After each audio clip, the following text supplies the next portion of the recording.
Carl Jung didn't say all women manipulate. He was one of the most brilliant minds of the 20th century. Some women don't just manipulate by accident. They manipulate by nature, not because they're evil, but because manipulation, subtle, emotional, symbolic, is their language of survival. Jung believed every person has a shadow, the dark, unconscious side of the personality.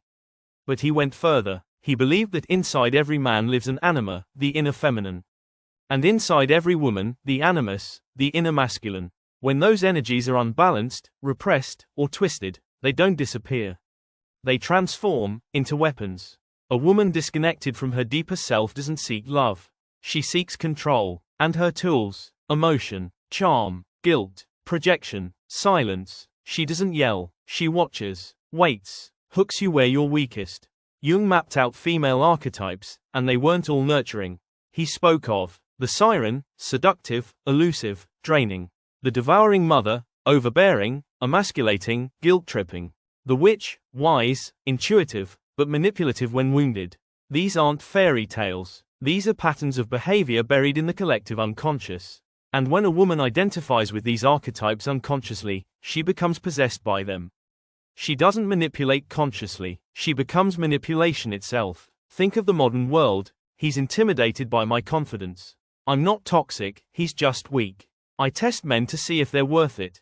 These aren't just phrases, they're echoes of the unintegrated feminine shadow, where control replaces connection. Jung warned that the woman who hasn't faced her inner darkness will unconsciously act it out on you. She'll project her pain onto your masculinity. She'll punish you for wounds you didn't cause. And worst of all, she'll believe she's right the entire time. Think of the modern world: he's intimidated by my confidence. I'm not toxic, he's just weak. I test men to see if they're worth it. These aren't just phrases, they're echoes of the unintegrated feminine shadow, where control replaces connection. Jung believed the feminine represented chaos, not in a negative sense, but as a raw, formless force. When evolved, it nurtures, heals, inspires.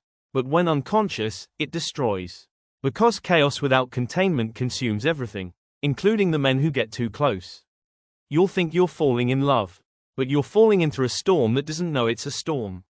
Here's the hard truth most won't admit: some women manipulate not because they're malicious, but because they've never been taught how to love without it. And some men keep falling for it, because they'd rather feel needed than be free. So ask yourself, are you being loved? Or are you being managed? Carl Jung didn't give answers.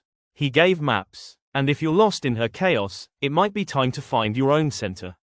A man who doesn't know his worth will always be vulnerable to a woman who pretends he doesn't have any. Jung's solution wasn't to avoid women.